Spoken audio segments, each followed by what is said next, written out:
भारत का संविधान ये कहता है कि अब एक संप्रम भारत बनाएंगे। सोवरेन शब्द आया है। सोवरेन का मतलब अब भारत में विदेशी नाम नहीं होगा, विदेशी रीति रिवाज नहीं होगा, विदेशी परंपरा नहीं होगी, विदेशी शिक्षा नहीं होगी, विदेशी चिकित्सा नहीं होगी,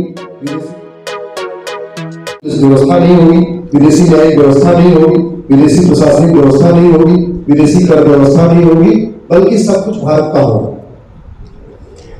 लेकिन आप इंडिया गेट के आसपास का चक्कर लगाइए, आपको बाबर रोड मिलेगा, तुगलक रोड मिलेगा, डोली रोड मिलेगा, गजनी रोड मिलेगा, लोधी रोड मिलेगा, शेरशाह रोड मिलेगा, सारे रोड मिल जाएंगे। लेकिन जिसके कारण भारत में दैविक भौतिक तापा, राम राज ने काहुनी व्यापा। भारत में लोग सबनत करें परस्पर प्रीति, चले स्वधर्म मेरे सुनती थी। लोगों को किसी तरीके कष्ट था ही नहीं, सब लोग स्वस्थ थे, सब सुंदर थे, सब साक्षर थे, सब समृद्ध थे। क्यों थे? क्योंकि अपनी भारत की चिकित्सा व्यवस्था थी, भारत की शिक्षा व्यवस्था थी। आज गुलामी की चिकित्सा व्यवस्था के कारण हम बहुत ज्यादा बीमार हैं। विदेशी चिकित्सा का नुकसान यह है कि आप एक बीमारी का इलाज कराते हैं, आपको 2 बीमारी बोनस में मिलती है। भारतीय चिकित्सा का लाभ यह है, आप एक बीमारी का इलाज कराते हैं, 2 बीमारी आपकी बोनस में ठीक हो जाती है। आप विदेशी डायबिटीज को विदेशी चिकित्सा से ठीक करते हैं तो आपको साथ में किडनी फेल भी होती है, तो आप डायबिटीज ठीक होगी नहीं, परमानेंट तो ठीक नहीं होगी, हाँ किडनी की दवाई अलग से शुरू हो जाए। आप भारतीय चिकित्सा में कराएंगे, डायबिटीज का इलाज कराएंगे, हो सकता है कि आपकी रोशनी भी बढ़ जाए, हो सकता है आपका मोटापा भी कम हो जाए, हो सकता है आपका कोलेस्ट्रॉल भी कम हो जाए, और हो सकता है जो अनिद्रा की बीमारी हो, ठीक नींद नहीं आ रही, वो भी ठीक हो जाएगी। ये फायदा है। इंडिया गेट के चारों तरफ मैं तो निवेदन करूंगा सरकार से, एक गजनी डोली रोड हटाइए, उसकी जगह आप चरक मार्ग, सुसूत मार्ग, वाघभट मार्ग, आचार्य सारंगधर मार्ग, आचार्य माधवकर मार्ग हटाइए। ये हमारे महापुरुष है। और कितनी दुख की बात है कि भारत की चिकित्सा में जो विदेशी दवाइयों के कोर्स करते हैं उनको डॉक्टर माना जाता है, जो भारत की चिकित्सा का कोर्स करते हैं यानी आयुर्वेद का कोर्स करते हैं उनको सेकंड क्लास डॉक्टर माना जाता है। फर्स्ट क्लास डॉक्टर एमबीबीएस और बीएम सेकंड क्लास डॉक्टर। जो विदेशी दवा लिखे वो अच्छा डॉक्टर, वो मेडिकल ऑफिसर, और जो आयुर्वेद की बात करें वो मतलब हद हो रही है। गुलामी का नाम, गुलामी की निशानी, ये गुलामी की मानसिकता खत्म नहीं हो रही है। इसलिए, और अभी मैं ड्रग एंड कॉस्मेटिक एक्ट देख रहा था 1954 का, कितने प्लांट में भारत की चिकित्सा व्यवस्था को खत्म करने की साजिश हुई है। मैं बार बार रिपीट करता हूं, जो काम मुगलों ने तलवार के दम पे किया था वही काम अंग्रेजों ने कानून बना के किया था, और वही काम हमारे 1947 के बाद वाले अंग्रेजों ने भी यही किया। कायदे से 1940 वाला ड्रग एक्ट खत्म करना चाहिए था, भारत की चिकित्सा को बढ़ाना चाहिए था, मेडिकल कॉलेज में आचार्य चरक संहिता को पढ़ाना चाहिए था, वाघभट संहिता को पढ़ाना चाहिए था, सुश्रुत संहिता को पढ़ाना चाहिए था। उसको बजाय 1954 में कानून बना दिया। और क्या कह रहे हैं कि आपके संहिता में भले लिखा हुआ कि आप कैंसर का इलाज कर सकते हैं, मोतियाबिंद का इलाज कर सकते हैं, डायबिटीज का इलाज कर सकते हैं, बुखार का इलाज कर सकते हैं, मिर्गी का इलाज कर सकते हैं, आप हार्ट की बीमारी ठीक कर सकते हैं, मोटापा ठीक कर सकते हैं, लकवा ठीक कर सकते हैं, निमोनिया ठीक कर सकते हैं, टाइफाइड ठीक कर सकते हैं, बाजपन नपुंसकता भी ठीक कर सकते हैं। ये हमारे चरक संहिता, वाघभट संहिता, माधवकर संहिता इनमें लिखा हुआ है। इसके बावजूद आप क्लेम नहीं कर सकते। दूसरी तरफ मैं तो देखता हूं कि जो आजकल कन्वर्जन माफिया है, जो धर्मांतरण कराते हैं, वो हर बीमारी की गारंटी का इलाज लेते हैं। पंजाब में आप देखिए, आपको रोज सुबह आपको वीडियो मिल जाएगी जो कह रहा है आ जाओ कन्वर्ट हो जाओ, कैंसर ठीक हो जाएगा, आ जाओ कन्वर्ट हो जाओ, तुम्हारी नपुंसकता ठीक हो जाएगी, कन्वर्ट हो जाओ भाजपा ठीक हो जाएगा। मतलब कन्वर्जन कराने वाले क्लेम कर सकते हैं, लेकिन बीआरसी अगर क्लेम करेंगे, आचार्य मनीष क्लेम करेंगे, इनको नोटिस आ जाती है। हद तो हो गई एकदम। जानते हैं क्यों?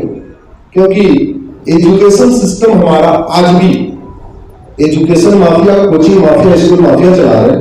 उसी तरीके से हमारा जो मेडिकल सिस्टम है आज भी फार्मा माफिया चला रहे हैं, ड्रग माफिया चला रहे हैं, हॉस्पिटल माफिया चला रहे हैं। ये बड़ी दुख की बात। आजादी के 75 साल के बाद भी चल रहा है। आयुष्मान इतनी बढ़िया योजना, वो केवल और केवल विदेशी दवाइयों के लिए, स्वदेशी मतलब स्वदेशी का आप इलाज कराओगे तो आयुष्मान कार्ड काम नहीं करेगा, विदेशी इलाज कराओगे तो आपका आयुष्मान कार्ड काम करेगा। नाम आयुष्मान है, आयुष का ही नहीं है।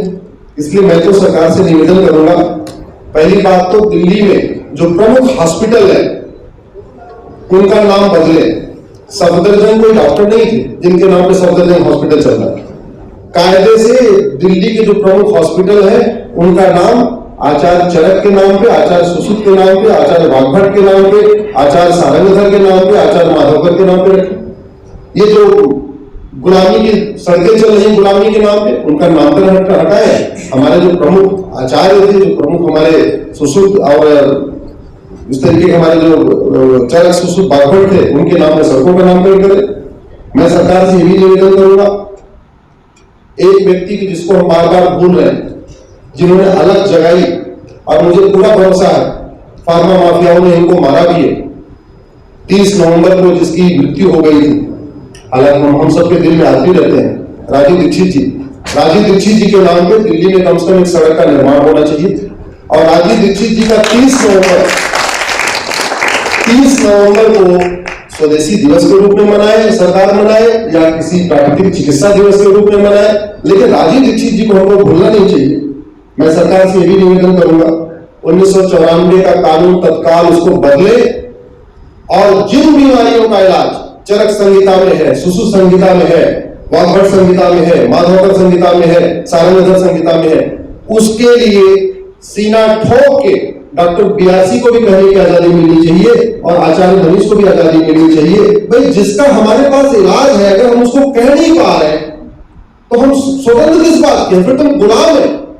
हमारे महापुरुषों ने इलाज किया, हमारे संहिताओं में लिखा हुआ है, और उसको क्लेम और बीमारी बता रहा है कि हमें ठीक हो गए। जिन बीमारियों का इलाज करने में 10-10 लाख 20 लाख रुपए लगते, उनका इलाज 1 लाख रुपए 50,000 रुपए में हो रहा है। कई लोग तो वीडियो देख के डॉक्टर बीआरसी का वीडियो देख के अपना इलाज कर ले रहे हैं। इससे बढ़िया क्या चाहिए? अब अगर वो उनका इलाज हो रहा है, वो बता भी रहे, उसके बाद भी डॉक्टर बीआरसी इसको कहे, आचार्य मनीष कहे, इनको इनको लीगल नोटिस भेजी जा रही है। मुझे लगता है ये आजादी नहीं है, ये आजादी नहीं है। हम अमृत काल मना रहे हैं, तो सबसे पहले हमें अमृत व्यवस्था भारत की चिकित्सा पद्धति में इंप्लीमेंट करना पड़ेगा। इसलिए 1954 का जो कानून है, सरकार उसको वापस ले तो अच्छा है, नहीं लेगी सरकार तो हाईकोर्ट सुप्रीम कोर्ट तो है, थोड़ा संविधान कानून हमने भी पढ़ा होगा। मैं आपके सामने गारंटी लेता हूं, अगर सरकार इस कानून को नहीं बदलेगी, इसको मैं कोर्ट में चैलेंज करूंगा, हर हालत में चैलेंज करूंगा। इस कानून के कारण भारत की चिकित्सा व्यवस्था पूरी तरीके से बनी हुई है। और मेरी PIL चल रही है जिसमें मैंने इंटीग्रेटेड हेल्थ केयर सिस्टम को इंप्लीमेंट करने की मांग किया है। भैया आपको 12वीं के बाद MBBS नहीं कराना है, 10वीं के बाद कराओ, 4 साल की बजाय 5 साल का कराओ। लेकिन मेडिकल के कोर्स में शुरू के 2 साल सभी छात्रों के लिए चरक संहिता, वाघभट संहिता, पतंजलि का योग सूत्र, इसी तरीके से अपना सुश्रुत संहिता, सारंगधर संहिता, माधवकर संहिता पढ़ना अनिवार्य किया जाना चाहिए। जो आदमी डॉक्टर बन रहा है, शुरुआत की वो 2 साल पहले भारतीय चिकित्सा को पढ़े, भारतीय खान पान व्यवस्था को पढ़े, अष्टांग योग को समझे, शरीर कैसे काम करता है उसको समझे, उसके बाद डॉक्टर बने। अल्टीमेटली संविधान कहता क्या है? संविधान ये कहता है कि सब लोग स्वस्थ रहे, ये ड्यूटी सरकार की है। अगर विदेशी चिकित्सा से लोग स्वस्थ नहीं हो रहे, विदेशी चिकित्सा से एक बीमारी ठीक होती है, 3 बीमारियां बढ़ रही हैं, तो फिर उस व्यवस्था को रोकना चाहिए। और भारतीय चिकित्सा जो कहते नहीं क्योर नहीं करती बल्कि प्रिवेंशन भी करती है, और हम सब लोग कहते हैं prevention is better than cure. Bharat की चिकित्सा प्रिवेंशन भी करती है, क्योर भी करती है। विदेशी चिकित्सा प्रिवेंशन तो करती नहीं है, क्योर करती है। एक बीमारी का 3 बीमारी साथ में वो आपको बोनस में दे रही है। इसलिए समय आ गया है कि इस पे एक इंटीग्रेटेड हेल्थ केयर सिस्टम शुरू किया जाए। मैंने PI फाइल किया तो 2015 में भारत में नेशनल योगा पॉलिसी बने। उसके बाद सरकार ने योगा पे काफी काम किया। अब तो योगा, नेशनल योगा छोड़िए, अब तो इंटरनेशनल योगा पॉलिसी हो गई है। पूरी दुनिया में योग जो है मनाया जाने लग गया है। योग, प्राकृतिक चिकित्सा, नेचुरोपैथी, आयुर्वेद, इसको मुझे लगता है घर घर पहुंचाने की ड्यूटी डॉक्टर बीआरसी या आचार्य मनीष की नहीं, इसकी ड्यूटी सरकार की। और सरकार और व्यक्ति और संस्था में स्पीड में बहुत अंतर होता है। डॉक्टर बीआरसी जितना प्रयास कर रहे हैं, आचार्य मनीष जितना प्रयास कर रहे हैं, अगर इसका 50% प्रयास सरकार के जरिए होगा, हेल्थ मिनिस्ट्री के जरिए होगा, तो ये घर घर पहुंच जाएगा। भाई उनके पास बहुत बड़ा इंफ्रास्ट्रक्चर होता है ना, उनके एक आदेश से भारतीय मेडिकल सिस्टम, भारतीय चिकित्सा व्यवस्था पूरे देश में फैल सकती है। इसलिए मैं आशा करता हूं कि सरकार इस पर ध्यान देगी, स्वास्थ्य मंत्रालय इस पर ध्यान देगा, और जिसको आप विदेशी को मॉडर्न कहते हैं, मॉडर्न नहीं, वो डिस्ट्रक्टिव मेडिसिन सिस्टम है, मैं उसको मॉडर्न नहीं मानता। भारतीय चिकित्सा हमारी प्राइमरी चिकित्सा पद्धति होनी चाहिए। कुछ लोग कहते हैं नहीं तो अल्टरनेट चिकित्सा, अल्टरनेट कैसे होगी? प्राइमरी चिकित्सा भारतीय चिकित्सा व्यवस्था है, प्राइमरी चिकित्सा नेचुरोपैथी है, प्राइमरी चिकित्सा आयुर्वेद है। जिसका नेचुरोपैथी से इलाज नहीं हो सकता, आयुर्वेद से नहीं हो सकता, उसको हम विदेशी चिकित्सा देना चाहिए। हमने उल्टा अपनी थिंकिंग में उल्टा रखा, नहीं पहले अंग्रेजी दवा खा लो, ठीक ना हो पाओ, बीमारी बढ़ जाए, फिर चलो नेचुरोपैथी, ना ऐसे नहीं। इसलिए समय आ गया है कि जो हमारा प्राइमरी हेल्थ सेंटर है, जहां पे केवल एमबीबीएस अपॉइंट किए जाते हैं, वहां बीएमएस अपॉइंट ही नहीं किए जाते, वहां आयुर्वेद को डॉक्टरों को वहां पे तरजीह नहीं दी जाती। जब मैं देखता हूं मेडिकल ऑफिसर्स की अपॉइंटमेंट का लिस्ट आती है, उसमें लिखा रहता है मिनिमम क्वालिफिकेशन एमबीबीएस। क्यों एमबीबीएस? गांव में, देहात में हर जगह एमबीबीएस, हर जगह एमबीबीएस, बीएमएस क्या करेगा? इसलिए समय आ गया है कि एमबीबीएस को टॉप पे रख के बीएमएस को नीचे नहीं, बीएमएस को टॉप पे रख के एमबीबीएस को अल्टरनेट के रूप में देखना चाहिए। विदेशी चिकित्सा व्यवस्था को अल्टरनेट देखना चाहिए, प्राइमरी चिकित्सा को, भारत की चिकित्सा को प्राइमरी पे रखना चाहिए। ये संविधान अरब या यूके या अमेरिका का नहीं है, ये संविधान भारत का है। इसलिए भारतीय शिक्षा, भारतीय चिकित्सा, भारतीय व्यवस्था, इसको प्रमोट करने की जिम्मेदारी सरकार की है।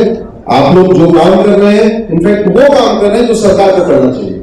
आचार्य मनीष, डॉक्टर बीआरसी, पूरी टीम, डॉक्टर सामने बैठे, आप लोग वो काम कर रहे हैं जो भारत के स्वास्थ्य मंत्रालय को करना चाहिए, उन्हीं की ड्यूटी है। भारत की सरकार किसके लिए बनी है? विदेशी चिकित्सा को प्रमोट करने के लिए नहीं, भारत की चिकित्सा को प्रमोट करने के लिए। भारत की सरकार किस लिए बनी है? हमारे आपके पैसे से चलने वाली सरकार किसके लिए? भारत की शिक्षा व्यवस्था को प्रमोट करने के लिए, ना कि विदेशी शिक्षा व्यवस्था। भारत की चिकित्सा, भारतीय कर संहिता, भारतीय दंड संहिता, भारतीय पुलिस संहिता, हर व्यवस्था हमारी अपनी होनी चाहिए। शुरुआत हो रही है, आप लोग बहुत अच्छा काम कर रहे हैं, आपको बधाई देता हूं। आशा करता हूं आयुष्मान कार्ड के अंतर्गत आयुर्वेद आ जाएगा, नहीं आएगा उसके लिए मैं पीआई फाइल करूंगा। आशा करता हूं 1954 का कानून जो आप लोगों का मुंह बंद करके रखता है, आपके लिए कहते नहीं क्यों इस क्राइम जिसने बना रखा है कि आप इलाज करते हैं तो भी आपको लीगल नोटिस आ जाती है। आशा करता हूं वो कानून बदलेगा, नहीं बदलेगा तो 2023 में 2 पीआई मेरी तरफ से आप लोगों के लिए, एक 1954 का कानून चैलेंज करने के लिए, दूसरा आयुर्वेद को आयुष्मान में लाने के लिए, और तीसरा एक और गांव के प्राइमरी हेल्थ सेंटर पे बीएमएस की अपॉइंटमेंट के लिए। ये 3 काम मैं करूंगा। धन्यवाद।